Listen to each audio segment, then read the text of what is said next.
السلام علیکم۔ Programme night edition میں ہم آپ کو خوش آمدید کہتے ہیں۔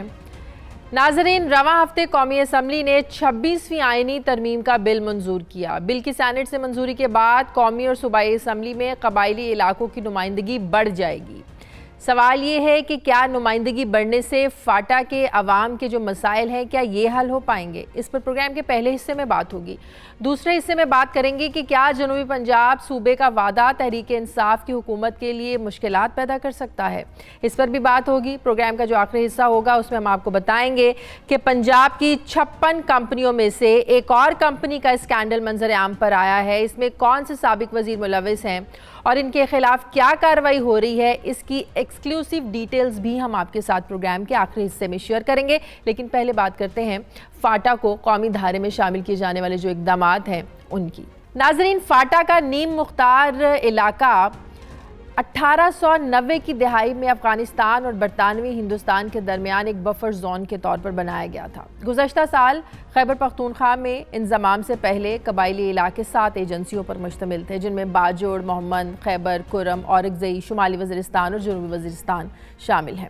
ان قبائلی علاقوں کی آبادی 50 لاکھ سے زیادہ ہے۔ 2017 کی مردم شماری کے مطابق یہاں آبادی میں اضافے کی شرح 2.41% ہے، جبکہ یہاں کی 97.17% آبادی دیہی علاقوں میں رہتی ہے۔ قبائلی علاقوں کو گزشتہ 70 سالوں سے نظر انداز کیا جاتا رہا ہے، یہ ایک حقیقت ہے، جبکہ 2000 کے بعد وہاں ہونے والی آپریشنز نے بھی اس علاقے پر ظاہر کافی گہرے نقوش چھوڑے ہیں، جس کی وجہ سے یہ علاقے پورے پاکستان سے ہر لحاظ سے پیچھے رہ گئے ہیں اور لوگوں میں احساس محرومی بھی ظاہر وقت کے ساتھ ساتھ بڑھتا گیا اور آج بھی موجود ہے۔ اعداد و شمار کے مطابق قبائلی علاقوں میں 2013 میں صرف 675 ڈاکٹر تھے، یعنی 7409 لوگوں کے لیے صرف ایک ڈاکٹر تھا۔ اسی طرح وہاں کے اسپتالوں میں 1605 بستر ہیں، یعنی 3116 لوگوں کے لیے صرف ایک بستر موجود ہے۔ شرح خواندگی کی بات کی جائے تو ایک رپورٹ کے مطابق ان علاقوں میں شرح خواندگی 28% کے آس پاس تھی، جبکہ خواتین کے لیے تو یہ اور بھی کم، یعنی 7.5% تھی، جبکہ کچھ علاقوں جیسے ٹانگ کے سرحدی علاقے میں صرف 0.5% خواتین ہی لکھ یا پڑھ سکتی ہیں، جبکہ یہاں بچوں کے اسکول چھوڑ دینے کی جو شرح ہے کہ بچے اسکول جاتے ہیں اور کچھ عرصے کے بعد چھوڑ دیتے ہیں، یہ شرح 62% تک ہے، جبکہ 44% بچے ایسے ہیں جو اسکول میں کبھی داخل ہی نہیں ہوئے۔ ان تمام مسائل میں گھرے قبائلی علاقوں کا گزشتہ سال ہی خیبر پختونخوا میں انضمام ہو گیا تھا۔ سینٹ اور قومی اسمبلی میں 26ویں آئینی ترمیمی بل کی منظوری کے بعد قبائلی علاقوں کی قومی اور صوبائی اسمبلی کی نشستیں بھی بڑھ جائیں گی۔ اگر یہ بل جلد سینٹ میں بھی ظاہر منظور ہو جاتا ہے تو اسے قبائلی علاقوں کی صوبائی اسمبلی کے 2 جولائی کو جو ہونے والے انتخابات تھے، ظاہر ہے یہ بھی کٹھائی میں پڑتے ہوئے دکھائی دے رہے ہیں اگر یہ اور لیٹ ہو جاتے ہیں۔ سوال اٹھائیں گے، ہم پروگرام میں اٹھائیں گے کہ کیا اسمبلیوں میں نمائندگی بڑھنے سے جو فاٹا کے اصل مسائل ہیں، وہاں کے ایک عام بندے کا جو مسئلہ ہے، کیا یہ مسائل حل ہوں گے؟ اس پر بات کریں گے۔ پروگرام میں مجھے جوائن کر رہے ہیں پشاور کی بیورو چیف ممتاز بنگش ہیں، اس کے بعد ہمیں جوائن کریں گے عوریہ مقبول جان صاحب، سینئر صحافی ہیں، اور رحیم اللہ یوسفزئی صاحب، سینئر تجزیہ کار، وہ بھی ہمیں جوائن کریں گے۔ لیکن سب سے پہلے میں پشاور کی بیورو چیف ممتاز بنگش سے بات کروں گی۔ بہت شکریہ ممتاز آپ کا۔ ممتاز، یہ بتائیے کہ جیسے میں نے پہلے کہا کہ فاٹا مرجر کے بعد جو صوبائی اسمبلی کے انتخابات تھے وہ 2 جولائی کو ہونے تھے، لیکن ہم سب جانتے ہیں جو 26ویں آئینی ترمیمی بل جو پیش کیا گیا محسن داوڑ کی جانب سے، اس کو منظور کیا گیا۔ اب اس کے بعد فاٹا کی قومی اسمبلی میں نشستیں 6 سے بڑھ کر 12 اور کے پی کے میں 16 سے بڑھ کر 24 ہو جائیں گی۔ سیٹوں کو بھی ظاہر ہے بڑھا دیا گیا ہے۔ اب پہلے تو الیکشن 1 سال کے اندر ہونے تھے جب سے مرج ہوا، مرجر کے بعد سے، اب یہ ظاہر ہے اب سیٹیں بڑھائی گئی ہیں اور ظاہر ہے پھر حلقہ بندیاں بھی ہوں گی، سارا کچھ ہوگا، اس میں ٹائم لگے گا۔ اب لوگ وہاں پر کیا کہتے ہیں، عام تجزیہ کیا ہے کہ انتخابات لیٹ ہونے سے فائدہ کس کو ہوگا، نقصان کس کو ہوگا؟ تحریک انصاف نے تو اپنی کیمپین شروع کر دی تھی وہاں پر۔ جی بالکل شازیہ، اس میں 2 قسم کی چیزیں ہیں۔ ایک تو آپ اگر سیاسی فائدے کی بات کر رہے ہیں تو ظاہر ہے پاکستان تحریک انصاف نے شیڈول کے اعلان سے قبل ہی تیاریاں شروع کر دی تھیں اور جتنی بھی منسٹر ہیں وہ تقریباً سب مختلف قبائلی اضلاع کا دورہ کر چکے ہیں اور وہاں پہ جلسے بھی کر چکے ہیں، وہاں پہ مختلف قسم کی میٹنگز تھی، کارنر میٹنگز تھی، اس میں بھی شرکت کر چکے ہیں، اعلانات بھی کر چکے ہیں۔ تو سیاسی فائدہ تو ظاہر ہے جب شیڈیول کا اعلان کر دیا گیا تو پھر جتنی بھی منسٹرز تھے ایم پی ایس تھے وہ تو ادھر نہیں جا سکتے تھے, ان پر پابندی لگ گئی. لیکن اب ایک بار پھر ان کو یہ موقع میسر آئے گا کیونکہ جو انتخابات ہیں جو 2 جولائی کے ہونے تھے, جس کے لیے پہلے ہی سے کاغذاتی نامزدگی بھی جمع کرائے جا چکے ہیں, اور لیکن وہ سلسلہ جو ہے اب وہ رکتا ہوا دکھائی دیتا ہے کیونکہ اب نئے سرے سے حلقہ بندیاں ہوں گی. اس کا اب جو دوسری طرف جو اس کا فائدہ ہوگا وہ قبائلی عوام ہی کو پہنچے گا, کیونکہ انہی عوام کا یہ مطالبہ تھا. ان کا کہنا یہ تھا کہ جو مردم شماری ہوئی تھی 2017 میں, اس کی بنیاد پر ان کو جو نشستیں دی گئی تھیں وہ پہلے کی نسبت بھی کم ہو گئی تھیں. یعنی 2017 سے پہلے جو نشستیں تھیں قبائلی علاقوں کی, وہ نشستیں بجائے اس کی کہ آبادی بڑھنے کے ساتھ وہ بڑھ جائے, وہ کم ہو گئی تھی. اس کی وجہ یہ تھی کہ وہاں کی آبادی کم ہو گئی تھی, اور آبادی کم ہونے کی وجہ یہ تھی کہ مردم شماری میں انہی لوگوں کو گنا جاتا ہے جو وہاں پہ موجود ہوتے ہیں. کیونکہ وہاں پہ آئی ڈی پیز تھے, متاثرین تھے, وہ مختلف اضلاع میں موجود تھے, اس لیے ان کو قبائلی علاقوں میں نہیں گنا جا سکا. اچھا, مجھے ایک اور بات بتائیں ممتاز بنگش, اب جو کے پی کے میں بلدیاتی انتخابات کی جو مدت ہے یہ بھی 30 اگست کو اب ختم ہو رہی ہے. اب یہاں پر انتخابات کرانے کے لیے بھی ظاہر 2 ایکٹ ہیں. کے پی کے لوکل گورنمنٹ ایکٹ ہے جس کے مطابق 90 دن کے اندر اندر الیکشن ہونے ہیں. دوسرا ہے الیکشن ایکٹ 2017 جس کے مطابق 120 دن کے اندر الیکشن کروانے ہیں. لیکن یہاں پر رول کون سا ایکٹ پریویل کرے گا؟ یہ تو چونکہ بلدیاتی انتخابات کی بات آپ کر رہی ہیں تو اس میں مسئلہ یہ ہے کہ صوبائی حکومت کی ذمہ داری ہوتی ہے کہ وہ اپنے طور پر ایک ایکٹ بنائیں. لیکن اس میں آپ کی بات صحیح ہے کہ اس میں جو 90 دن کا ٹائم دیا گیا ہے اور جو الیکشن ایکٹ 2017 ہے اس میں 120 دن کا ٹائم ہے. لیکن چونکہ وہ فیڈرل لا ہے اس لیے وہی پریویل کرے گا, اور 120 دنوں کے اندر اندر حکومت جو ہے وہاں پہ بلدیاتی انتخابات کرانے کی پابند ہے. اس کے مطابق 30 دسمبر تک جو الیکشن کمیشن ہے وہ وہاں پہ ہر صورت میں بلدیاتی انتخابات کروانے کا پابند ہے. لیکن ایک اور ٹیکنیکل مسئلہ ہے, ایک اور مسئلہ ہے 30 دسمبر تک. ممتاز, اب یہاں پر ایک اور مسئلہ ہے, وہ یہ کہ صوبائی اسمبلی کے انتخابات ظاہر ہے ابھی جو لیٹ ہو گئے ہیں, پہلے 2 جولائی کو ہونے تھے, اب یہ دسمبر میں ہوں گے, 25 دسمبر کو ہونے ہیں. بلدیاتی انتخابات اب 30 دسمبر سے پہلے ہونے ہیں. اب سوال یہاں پر یہ ہے کہ کیا الیکشن کمیشن کی اتنی کیپیسٹی ہے کہ وہ ایک وقت میں یہ دونوں الیکشن کروا سکیں؟ اب ظاہر ہے حلقہ بندیوں میں بھی اب 6 مہینے لگنے ہیں, تو کیا ایک وقت میں کچھ دنوں کے فرق سے الیکشن کمیشن یہ دونوں الیکشن مینج کر بھی سکتا ہے کہ نہیں؟ جی بالکل, آپ کا یہ بڑا ویلڈ پوائنٹ ہے, کیونکہ جو الیکشن کمیشن ہے وہ جو صوبائی اسمبلی کے انتخابات ہیں وہ پہلے ان کی ذمہ داری تھی کہ وہ 25 جولائی تک کر سکے. لیکن جب یہ جو ترمیم کی گئی ہے اس میں 18 ماہ کا ٹائم دیا گیا ہے انتخابات سے, اب اس کے مطابق 25 دسمبر سے پہلے یہ انتخابات کروانے ہیں. الفاظ دیگر وہاں پہ 2 قسم کے انتخابات ایک ہی ٹائم پہ کرنے ہیں, بلدیاتی انتخابات بھی اور جو صوبائی اسمبلی کے انتخابات ہیں یہ بھی کرنے ہیں. الیکشن کمیشن کی کیپیسٹی اس لیے بھی اتنی نہیں ہے کہ اس کا اپنا سٹاف نہیں ہے کہ وہ سب کچھ مینج کرے. یہ سب کچھ کرنے کے لیے انہیں دیگر جو محکمے ہیں ان سے خدمات حاصل کرنی ہوتی ہیں, اور اس کے علاوہ جو الیکشن کمیشن کا اپنا سٹاف ہے وہ انتہائی محدود ہے. یہ دونوں الیکشن ایک ہی ٹائم پہ کرانا انتہائی مشکل ہے. لیکن ادھر اس کی مجبوری یہ ہے کہ یا تو یہ پھر سے اس کے لیے کوئی ترمیم کرنی پڑے گی, اور یا پھر جو بلدیاتی انتخابات ہیں یہ پہلے سے کروانے ہوں گے. لیکن جو سب سے مشکل مرحلہ ہے وہ حلقہ بندیوں کا ہے. اب نئے سرے سے صوبائی اسمبلی کے لیے بھی حلقہ بندیاں ہوں گی اور جو بلدیاتی انتخابات ہیں اس کے لیے بھی ہوں گی. مشکل کام ہے یقیناً. بالکل صحیح, بہت شکریہ ممتاز بنگش آپ کا.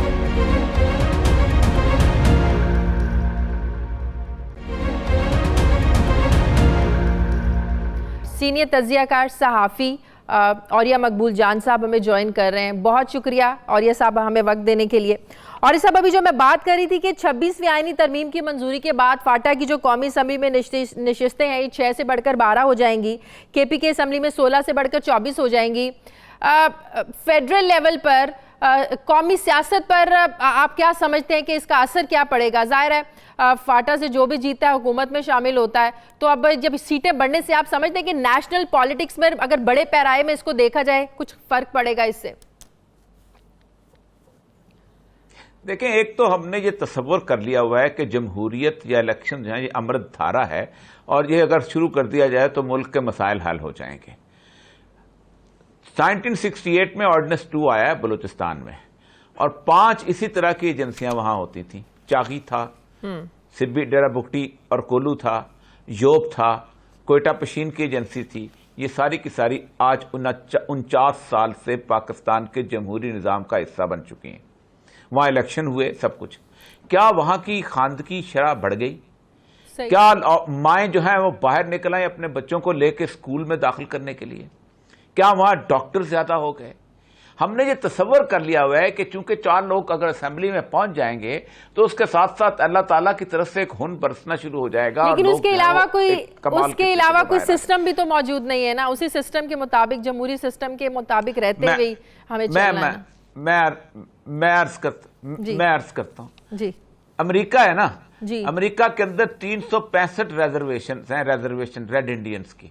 وہ کہتے ہیں کہ ہم اپنے قانون کے مطابق زندہ رہنا چاہتے ہیں. ان کو 365 کے مطابق زندہ رہنے کا پورا حق دیا جاتا ہے. آپ اندازہ کریں قانون کی جو بنیادی کتاب ہے نا وہ اس لفظ سے شروع ہوتے ہیں کہ law stems out from the norms and morals of the society. پہلا لفظ ہمیں قانون میں پڑھایا جاتا ہے کہ قانون لوگوں کے رسم و رواج سے جنم لیتا ہے. انگریز نے بھی یہی کیا تھا وہاں پر، لیکن مسئلہ سارا یہ ہے کہ ہم نے اس کو ایکسپلائٹ کیا کسی اور طریقے سے. صحیح. ہم نے ان کو جرگا لا ختم کیا اور اس کی ریپلیسمنٹ ہم نے دی CRPC، کرمنل پروسیجر کوڈ، جس میں سائیکل کی بتی کا چلان ہوتے ہوئے بندے کی نوکری چلے جاتی ہے. جبکہ جو جرگا لا ہے دنیا کے اندر، اگرچہ اس کو صحیح استعمال کیا جائے، جو انسان صدیوں سے اختیار کیا تھا، وہاں talk of the town talk of the court ہوتی ہے. جھوٹا گواہ جرگے میں پیش نہیں ہوتا. بس لوگوں کو پتا ہوتا. وہ ان کا ایک چلا آ رہا تھا. یا تو آپ اس کو بتدریج کو طریقہ کار کرتے ہیں. اب ہوگا کیا کہ یہ سارے کے سارے لوگ یہاں آ کے بیٹھ جائیں گے اور اسمبلی کے اندر وہ بنیادی طور پہ کہیں گے کہ ہمیں یہ ملنا چاہیے، ہمیں یہ، اب ملے گا ان کو نہیں کچھ. اس لیے کہ اگر آپ کی نیت ٹھیک ہوتی، آپ کو کس نے روکا تھا وہاں ترقی کرنے کے لیے، اور آپ کو کس نے روکا تھا اسکول کھولنے کے لیے؟ اور اگر آج آپ اسمبلیوں میں آ کے بیٹھ جائیں گے تو کیا لوگ گھروں سے نکل کھڑے ہوں گے کہ آج ہم نے بچوں کو اسکول داخل کرنا ہے؟ قبائلی علاقوں میں ترقی کا، لوگوں کو فیسیلیٹیٹ کرنے کا پھر ایسا کیا حل ہے، کیا سسٹم ہونا چاہیے؟ انہی لوگوں پر ہمیں اعتبار کرنا ہے، انہی سسٹم، ایسے نظام پر ہمیں چلنا ہے. دیکھیں دنیا پورے میں جہاں بھی تبدیلی آتی ہے وہ بتدریج لے کے آئی جاتی ہے. آپ کا ایک سسٹم ہے نا، اس سسٹم کے اندر آپ کیا سمجھتے ہیں کہ ایسا ہوگا؟ کبھی نہیں ہوگا. اس کی ایک وجہ ہے کہ جب ہم نے جرگا لا بلوچستان میں ختم کیا تو لوگوں نے یہ کرنا شروع کیا کہ لوگوں نے کمپلینٹ بند کر دی. لوگ تھانے جاتے ہی نہیں تھے. وہ کہتے کہ ہم تھانے جائیں گے نہیں، وہاں ہمیں انصاف نہیں ملے گا. وہ اپنے قبیلے کے سردار کے پاس جاتے تھے کیونکہ ان کا مسئلہ جلد حل ہو جاتا تھا. یہاں بھی یہی ہوگا. لوگ اپنی روایات سے باہر نہیں نکلا کرتے. کون ہوگا جو کہے گا کہ میں اپنی بچی کو پردہ کرانا چھوڑ دوں یا میں اپنی بچی کو اسکول پڑھانے لے جاؤں؟ اس کو آہستہ آہستہ ہم نے کوئی سیریس کام ہی نہیں کیا. ہم نے کبھی یہ نہیں سوچا کہ یار ان کو ساتھ ملا کے آپ ان کو ان کے گھر سے بے گھر کر سکتے ہیں، آپ ان کے اوپر ایکشن کر سکتے ہیں. ان کو ساتھ ملا کے ایکشن کیا نا آپ نے ان کو کئی سال تک IDP بنایا، ان کو ساتھ ملا کے کیا نا. ان کو ساتھ ملا کے آپ تعلیم نہیں دے سکتے تھے، ان کو ساتھ ملا کے آپ صحت نہیں دے سکتے تھے، ان کو ساتھ ملا کے آپ روڈ نہیں دے سکتے تھے. وہ آپ کے لیے آپ کا گھر بار چھوڑ سکتے ہیں، وہ آپ کے لیے ان کو فیسلٹیز دینے کے لیے رکاوٹ ہو سکتی تھی. ٹھیک ہے، بہت شکریہ عاریہ مقبول جان صاحب آپ کا. رحیم الفزئی سینئر تجزیہ کار ہیں، انہوں نے ہمیں جوائن کیا. بہت شکریہ رحیم اللہ یوسفزئی صاحب. آپ قبائلی جو امور ہیں ان پر آپ کی جو گہری نظر ہے. یہ فرمائیے گا کہ اب جو 26ویں آئینی ترمیم کی گئی ہے، سیٹیں بڑھائی گئی ہیں، الیکشن 2 جولائی کو ہونے تھے، الیکشن اب لیٹ ہوں گے. ابھی عاریہ صاحب بات کر رہے تھے کہ آپ الیکشن کروا لیں، آپ وہاں پر قومی اسمبلی کی سیٹیں وہاں پر ان کو نمائندگی زیادہ دے دیں یا ان کو KPK کا حصہ بنا دیں. قبائلی علاقوں کے حالات نہیں بدلیں گے، کبھی نہیں بدلیں گے. آپ کی اس پر کیا رائے ہے کہ اگر الیکشن ہو جاتے ہیں، ظاہرہ KPK میں ضم تو ہو گیا، KPK میں فاٹا، اب جب صوبائی اسمبلی میں ان کی نشستیں آ جائیں گی، ان کو باقاعدہ طور پر قومی دھارے میں یہ شامل ہو جائیں گے، KPK کا باقاعدہ حصہ بن جائے گا، ہر سسٹم KPK کا وہاں پر چلے گا، تو کوئی فرق پڑے گا قبائلی علاقوں پر؟ رحیم اللہ صاحب لیکن جب انضمام ہو گیا ہے تو ظاہر ہے صوبائی اسمبلی میں بھی نمائندگی دینی پڑے گی، اور اسی لیے یہ انتخابات بھی ہو رہے ہیں. یہ ملتوی ہو جائیں گے کچھ عرصے کے لیے کیونکہ حلقہ بندی اب نئے سرے سے ہوگی. جی پہلے 16 تو اس سے فائدہ کس کو ہوگا لیٹ ہوں گے تو؟ دیکھیں کوئی کسی کو فائدہ نہیں ہوگا. اچھا یہ یہاں پہ سیاسی جماعتیں مطالبہ کر رہی ہیں کہ ان کو ڈیلے نہ کیا جائے، لیکن مجبوری ہے کیونکہ نئی حلقہ بندی ہونی ہے. 24 نشستیں ہیں، پہلے 16 تھی، وہ تو ہونا چاہیے. لیکن میں یہ کہہ رہا ہوں کہ ایسا نہیں ہے کہ فاٹا میں پہلے انتخابات نہیں ہوئے. دیکھیں جب سے 1 مین 1 ووٹ 1997 میں قبائلی عوام کو مکمل طور پہ ووٹ کا حق دیا گیا، اس سے پہلے محدود وہاں پہ فرینچائز تھا، صرف قبائلی ملک جو تھے عمائدین، ان کا ووٹ تھا 35,000 کل قبائلی ملک تھے، ان کا ووٹ تھا، وہ انتخابات میں حصہ لیتے تھے. پاکستان بننے کے بعد ان کی نمائندگی ہے، لیکن اب 97 کے بعد 5 انتخابات ہو چکے ہیں قومی اسمبلی کے لیے. کوئی وہاں پہ ایسا نہیں ہوا کہ بڑی کوئی امن و امان کی صورتحال پیدا ہوئی، کوئی قبائلی دشمنیاں بنتی ہیں، لیکن ایسا نہیں تھا کہ وہ بڑا سنگین مسئلہ بن گیا. تو وہ لوگ عادی ہیں انتخابات کے، ایسا نہیں ہے کہ پہلی بار ہو رہا ہے. قومی اسمبلی کے انتخابات پچھلے سال ہی ہوئے تھے نا فاٹا میں، جی 12 سیٹوں کے لیے. وہ سب کچھ ٹھیک ٹھاک ہے، لوگ ہارے ہیں، انہوں نے مان لیا ہے، کچھ جیتے ہیں، وہ نمائندگی کر رہے ہیں. وہاں کے نمائندے کچھ وہاں کے لوگوں کے لیے بھی کچھ کرتے ہیں یا نہیں کرتے؟ وہ تو جی آپ کے پورے پاکستان میں دیکھنا پڑے گا کہ باقی جو نمائندے ہیں وہ کیا کرتے ہیں لوگوں کے لیے. یہ اپنے لیے کرتے ہیں، لوگوں کے لیے نہیں کرتے. وہ تو ہماری جمہوریت کی کمزوریاں ہیں، سیاسی جماعتوں کی کمزوریاں ہیں، لیکن یہ نہیں ہے. یہ جو ہے آپ نے ان کو قومی اسمبلی میں سینیٹ میں 20 سیٹیں دی ہوئی ہیں اور آپ نے صوبائی اسمبلی میں ان کو نمائندگی دی ہوئی ہے. یہ جو نمائندے ہیں یہ اکثر سیاسی جماعتوں کے لوگ ہوں گے، ان کے اوپر دباؤ ہوگا، ان کی پارٹی کے اوپر دباؤ ہوگا، ان میں کچھ نہ کچھ کرنا پڑے گا تاکہ یہ آئندہ بھی انتخابات. اچھا ایک اور چیز میں آپ سے یہ جاننا چاہتی ہوں، جب فاٹا کو ظاہر ہے کے پی کے میں ضم کیا گیا تو اس کا مطلب تو یہی تھا نا کہ جو بھی پولیس کا سسٹم ہوگا اور وہ سارا وہی ہوگا جو کے پی کے کا سسٹم. تو اس پر خاصہ دار فورس اور لیویز جو تھے اہلکار وہ خاصے پریشان ہو گئے. ظاہر ہے ان کو بھی اپنی نوکریوں کا جو ڈر پڑ گیا، تو پھر کے پی کے حکومت نے ان کو پولیس کا حصہ بنا دیا. لیکن سوال یہاں پر یہ اٹھتا ہے کہ یہ دیکھنا ضروری تھا، کیا اس چیز کو مد نظر رکھا گیا کہ کیا ان کی پولیس کی ٹریننگ تھی، کیا ان کی وہ کوالیفیکیشن تھی جو پولیس میں بھرتی ہونے کے لیے ہوتی ہے؟ تو آپ نہیں سمجھتے کہ ان چیزوں کو مد نظر نہیں رکھا گیا؟ پہلی بات تو یہ ہے کہ جو انضمام ہوا تھا پچھلے سال پاکستان مسلم لیگ نواز کی حکومت کے آخری ہفتے میں، وہ جلد بازی میں ہوا. یہ ایک سیاسی فیصلہ تھا اور سیاسی جماعتیں مطالبہ کر رہی تھی کہ آپ جلدی سے انضمام کریں. انضمام کر لیا گیا، اس کے لیے مکمل ہوم ورک نہیں ہوا تھا. اس لیے آپ دیکھیں 1 سال تقریباً لگ گیا ہے. ابھی پولیس کا نظام وہاں پہ نافذ کیا جا رہا ہے، عدالتیں بند گئی ہیں، 28 جج کام کر رہے ہیں. لیکن دیکھیں سیکیورٹی کے مسائل ہیں، کیپیسٹی کے مسائل ہیں، وہاں پہ عدالتیں نہیں ہیں، تعمیرات نہیں ہیں.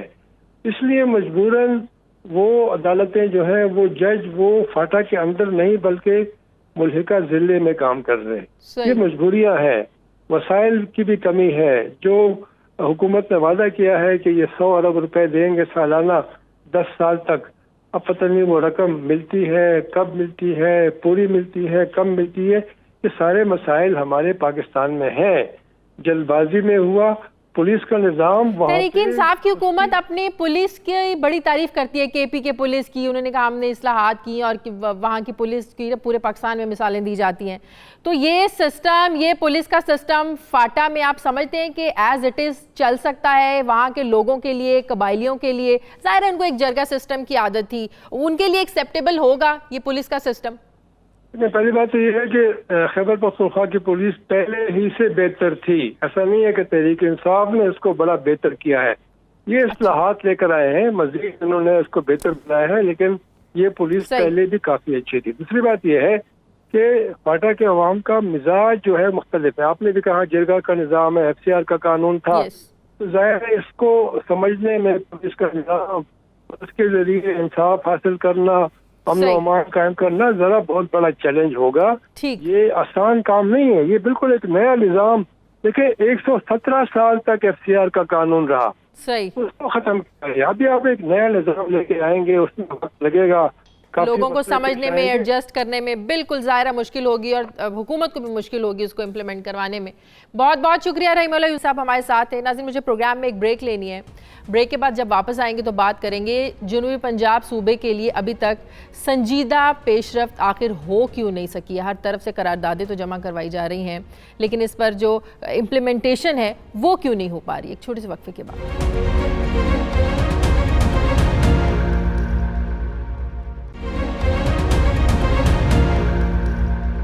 ناظرین، عوام کو سہولیات دینے کے لیے اور گورننس کو بہتر بنانے کے لیے پوری دنیا میں نئے صوبوں کی تشکیل ہوتی ہے، لیکن پاکستان شاید وہ واحد ملک ہے جہاں نئے صوبوں کے قیام کے لیے سیاست تو بہت کی جاتی ہے لیکن عملی طور پر اقدامات صفر ہیں.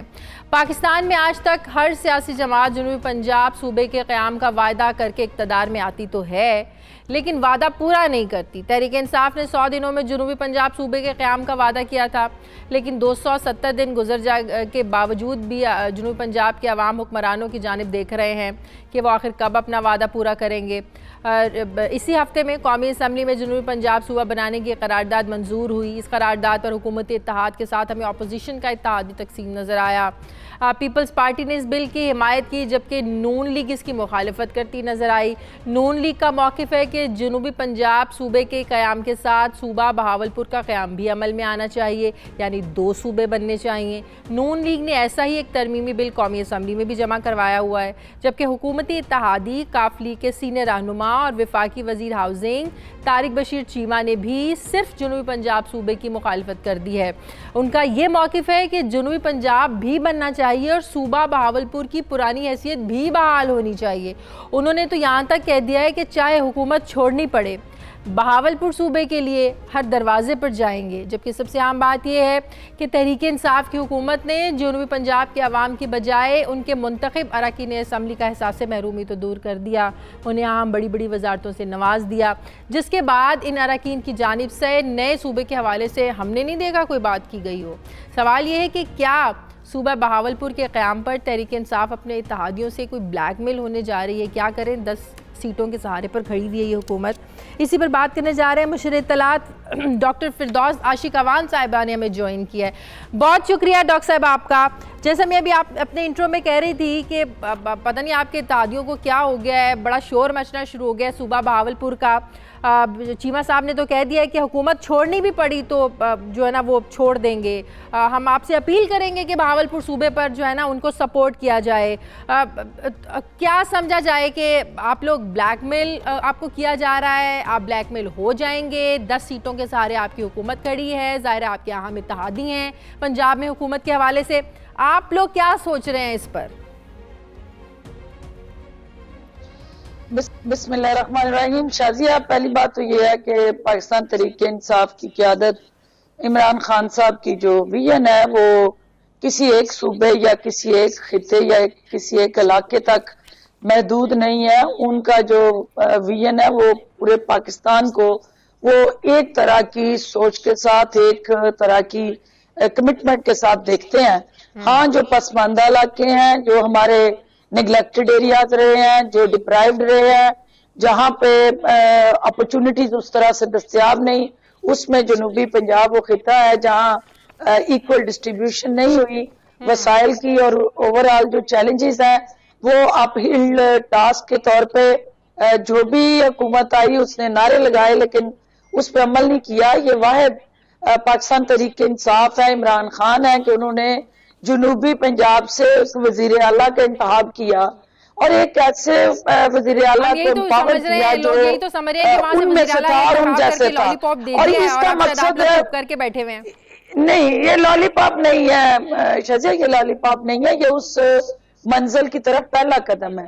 جب ان میں سے ان جیسا ان مسائل کو سمجھتا ہوا عام عوام کی مشکلات سے آگاہ کوئی شخص اقتدار کے ایوانوں میں آتا ہے تو اس کی سوچ اور ہوتی ہے، اس کے ٹارگٹ اور ہوتے ہیں، اور وہ پھر اس نئے عمل کو پلان کر کے اس کو حل کرنے کی ڈیفرنٹ اسٹریٹجی سے آگے بڑھتا ہے۔ نیا صوبہ بنتا ہے، سینٹر سے ہاتھ دھونا پڑیں گے، یہاں کی صوبائی حکومت سے ہاتھ دھونا پڑیں گے آپ کو۔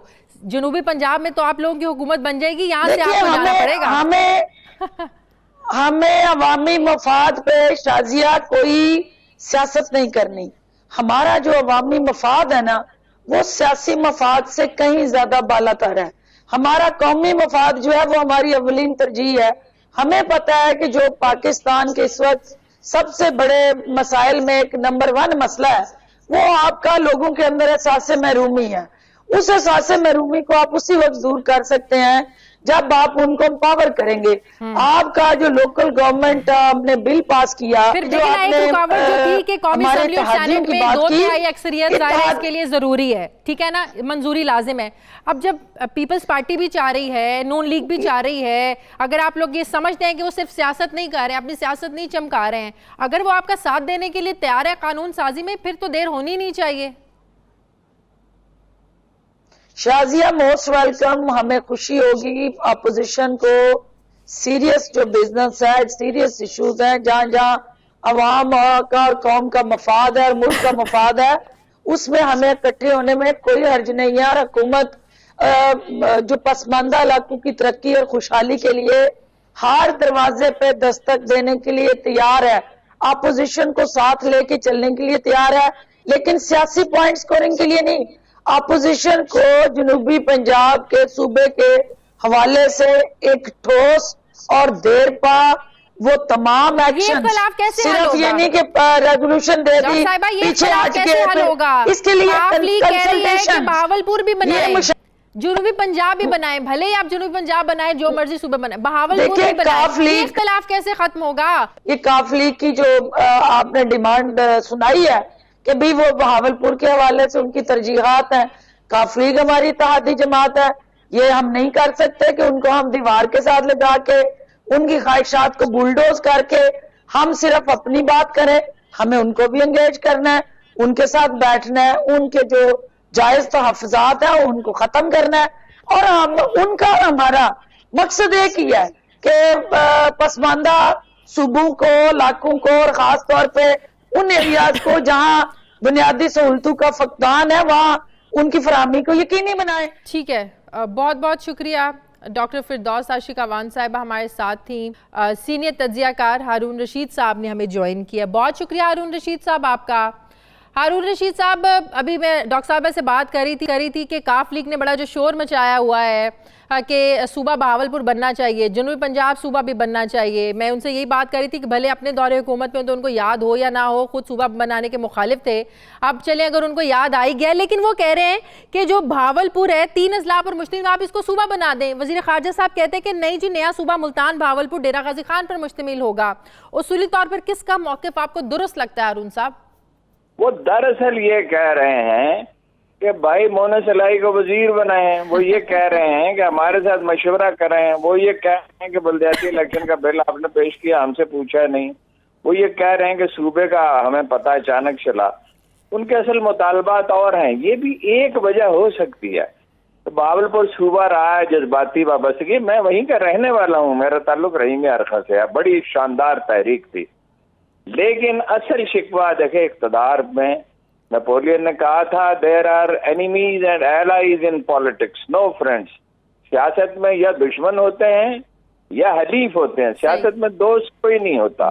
وہ اپنا حصہ مانگ رہے ہیں, اور منظور بھٹو نے اتنا حصہ مانگا تھا کہ 3 سال وزیر اعلیٰ رہے, ان کے پاس صرف 18 سیٹیں تھی اور بات بھی نہیں بے نظیر کی سنتے تھے. جب موقع ملا تو انہوں نے ان سے جان چھڑائی, ان کے لیڈر کو اعتماد میں لیا. تو دراصل وہ کچھ اور کہہ رہے ہیں. تو آپ کا مطلب ہے, بات یہ میں انٹرو میں یہی کر رہی تھی کہ کیا جو کاف لیگ ہے بلیک میل کر رہی ہے, یہ بلیک میل ہو جائے گی تحریک انصاف کی حکومت اس میں؟ بلیک میل ذرا زیادہ سخت لفظ ہے, اپنا حصہ مانگ رہے ہیں. تو یہ کہہ رہے ہیں بھائی ہمیں ہمارا حصہ دو, ہماری وجہ سے پنجاب میں تمہاری حکومت قائم ہے. ان کی بارگیننگ پوزیشن مضبوط ہے, وہ زیادہ منجے ہوئے کھلاڑی ہیں. تو اب مونس علائی کو وزیر میرا خیال ہے کہ جو ہاتھ سے نہیں بنا سکتے, وہ نائب کے کیسز وغیرہ کا معاملہ ہے. میں نے تو ان سے کہا تھا چیمہ صاحب سے کہ بھائی چودھری شجاعت کے اور عمران خان کے تعلقات بڑے اچھے ہیں, اور چودھری صاحب کی بات سنی جاتی ہے, تو وہ آپس میں بیٹھ کے اندر طے کریں. تو انہوں نے کہا ہم نے ٹھیکہ لے رکھا, کہ ہر دفعہ ٹھیکہ کا لفظ نہیں انہوں نے استعمال کیا, انہوں نے کہا ہمارا ہی کام ہے, ہر دفعہ ہم ہی ان سے رابطہ کریں. صحیح, چلے یہ تو مسئلہ ہو گیا نا کہ کچھ اپنا حصہ مانگ رہے ہیں. تو پیپلز پارٹی اور نون لیگ کیا مانگ رہی ہیں؟ اپنے دور میں ان کو بھی نہیں یاد آیا صوبہ بنانا, نعرے لگا کے آ تو جاتی تھی, جب جاتی تھی تو کوئی صوبہ نظر نہیں آتا تھا. وہ کیا مانگ رہی ہیں پھر؟ بھائی وہ تو کسی کو بھی کچھ بھی یاد نہیں رہتا. قائد اعظم کے بعد کوئی ایسا آدمی آیا جس کو اپنا وعدہ یاد رہتا ہو, یہی تو خرابی کی وجہ ہے. لیکن نون پیپلز پارٹی حامی ہے الگ صوبہ بنانے کی, انہوں نے کوئی شرط وغیرہ عائد نہیں کیا. مجھے تعجب ہوا, ممکن ہے وہ کچھ چاہیں, کوئی نہ کوئی رائے چاہیں. اور رہ گئی نون لیگ, تو وہ نہیں بنانا چاہتی. وہ بالکل یہ سمجھتی ہے کہ پنجاب انٹیکٹ رہے, اس میں ان کا غلبہ رہے, ان کا قبضہ رہے, اس کے بل پر وہ پنجاب پہ بھی حکومت کریں اور ملک پہ بھی حکومت کریں. ٹھیک ہے, بہت بہت شکریہ, بہت شکریہ. رشید صاحب ہمارے ساتھ تھے. مجھے پروگرام میں ایک بریک لینی ہے. بریک کے بعد جب واپس آئیں گے تو بات کریں گے کہ پنجاب کی 56 کمپنیوں میں سے ایک کمپنی کا ایک نیا اسکینڈل سامنے آیا ہے. اس میں کون سے وفاقی وزیر ملوث پائے گئے ہیں، اس کی ایکسکلوسیو ڈیٹیلز ہم آپ کے ساتھ پروگرام میں شیئر کریں گے۔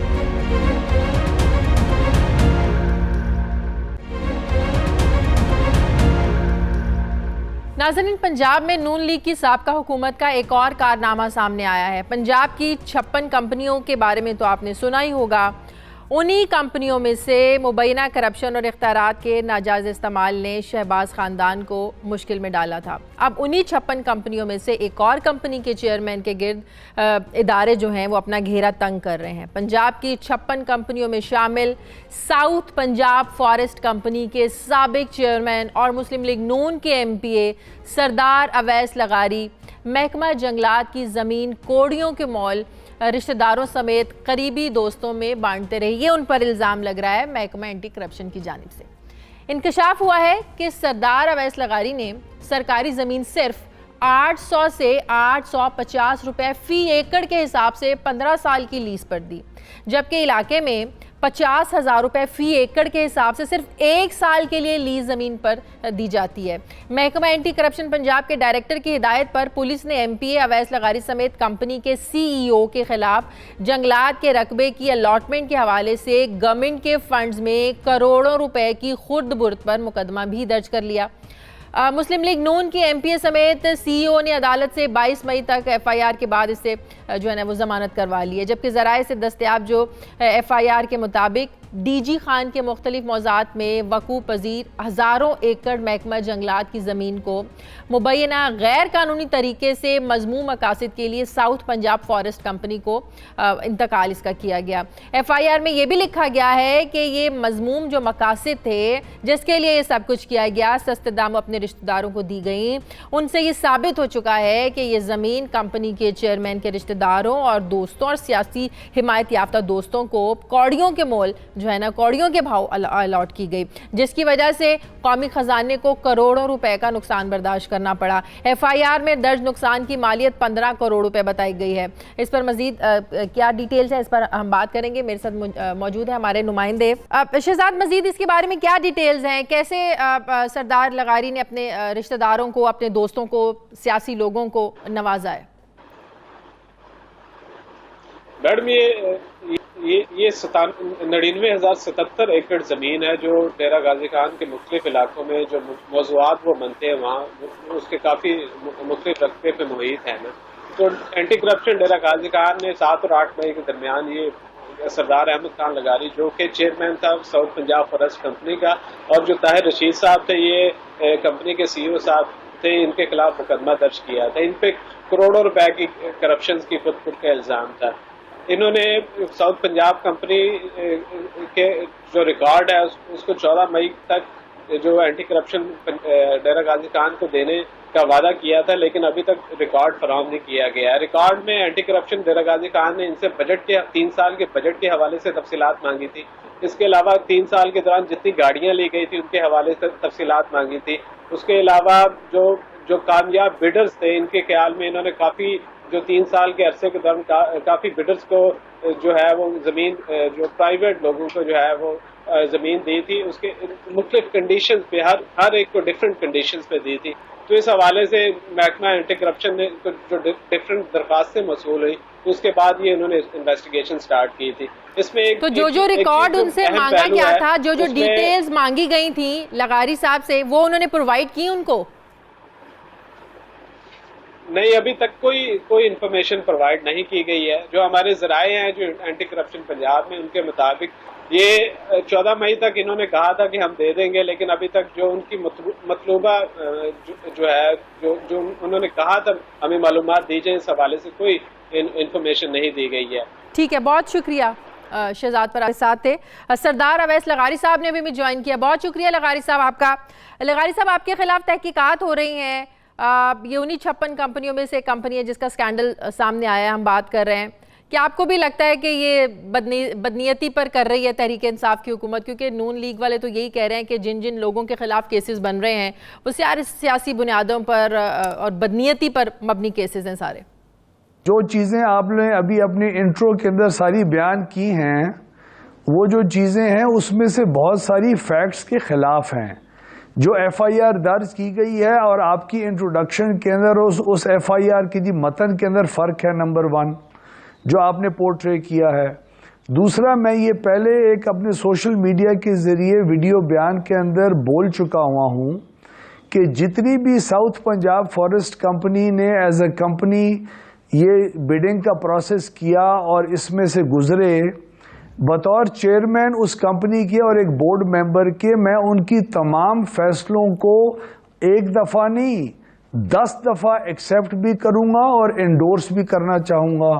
تو میں اپنے کیے ہوئے as a board member of the company as a chairman اس سے وڈرا نہیں کر رہا, اس کو قبول کر رہا ہوں اور 10 دفعہ اپنے صوبے اور جنوبی پنجاب کی بہتری کے لیے اس کو دوبارہ اپروو کروں گا اگر میری وہ پوزیشن ہوگی.